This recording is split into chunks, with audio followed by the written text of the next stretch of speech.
So, have you ever wondered how people really build that life-changing kind of wealth? Today, we're going to break down Grant Cardone's pretty controversial four-step blueprint, a plan he swears can turn anyone into a millionaire. Let's dive in and see what the hype is about. All right, here's the game plan. We're going to walk through his whole system. We'll start with how he makes that $1 million goal feel, actually doable. Then we'll get into his super strict savings rule, his philosophy on investing, and finish with a mindset that he says ties it all together. First things first, step one. How in the world do you take a goal as huge as $1 million and turn it from a daydream into a simple math problem you can actually solve? I mean, that number, it can feel totally out of reach, right? It's just so big. But Cardone's whole approach here is to get you to stop thinking about it as this one giant mountain of cash, and instead just break it down into smaller pieces. And this, right here, is where the perspective completely shifts. Suddenly, the problem isn't how do I find $1 million? It's, hey, could I find 1,000 people who would buy a $1,000 product? Or could I find just 100 people to buy something for 10 grand? All of a sudden, it feels less like a fantasy and more like a solvable equation. And this simple exercise forces you to ask the most important question of all. Who am I actually selling to? Because the math only works if your price tag matches your customer's wallet. So really, this first step isn't just about money. It's about getting crystal clear on your market. Okay, so you're starting to bring in that income. What do you do with it? Well, this brings us to step number 2, which is, without a doubt, the most difficult and controversial part of this whole blueprint. This number, 40%. This is the absolute heart of Cardone's whole system. In fact, he pretty much guarantees that if you can follow this single rule with every paycheck, becoming a millionaire isn't a question of if, it's just a question of when. Now, he calls this paying yourself first, but don't get it twisted, this isn't for a vacation fund. This is 40 cents of every single dollar you make set aside before you pay rent, before you buy groceries, before anything. And that's why it's so tough.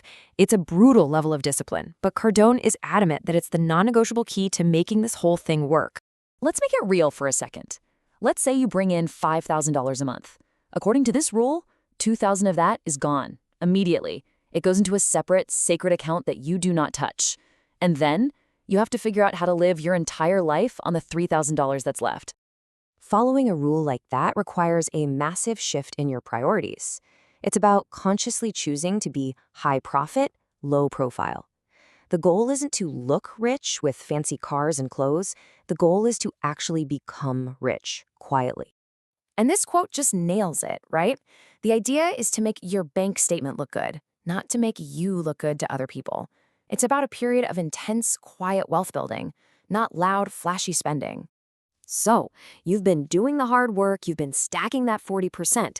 Now what?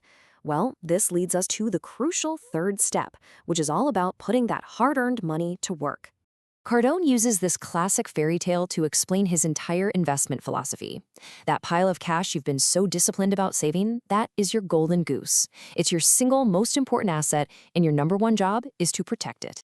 And his rules for what to do with that capital, they are famously simple, kind of like Warren Buffett's. The absolute top priority is preserving your capital. You are not gambling, you are not chasing some crazy return, you are protecting that goose at all costs. See, the whole goal here is to invest that 40% into assets that actually produce an income. Those are the golden eggs. You get to live off the income from those eggs, but you never, ever, ever touch the goose itself. You don't sell the asset to buy a boat. You use the income from the asset to do it. So what happens when that golden goose of yours really starts laying a lot of eggs? Well, that brings us to the final phase of this whole plan, the end game. While you're in this building phase, Cardone is incredibly strict about avoiding major liabilities. He famously argues that buying a house to live in is a terrible move because it locks up all your capital for 30 years in an asset that doesn't produce any cash flow for you. His advice? Rent, and keep your money working. This right here, this is the finish line. It's not about having $1 billion in the bank. It's about reaching that magical point where the golden eggs, the passive income from your investments, is more than enough to cover all of your monthly living expenses. At this stage, and only at this stage, do you get to use that passive income to finally go buy the house, the car, all the nice things. The system has worked. Your assets are now paying for your lifestyle, not your labor. You're free. All right, last thing. Let's zoom out and look at the big picture philosophy that really powers this entire blueprint. He calls it the 95-5 mindset. So, Cardone argues that most of us approach money completely backwards. We spend almost all of our time and energy playing defense, trying to save money, clipping coupons, budgeting every penny. He says the truly wealthy spend their time playing offense. And the logic is actually pretty simple.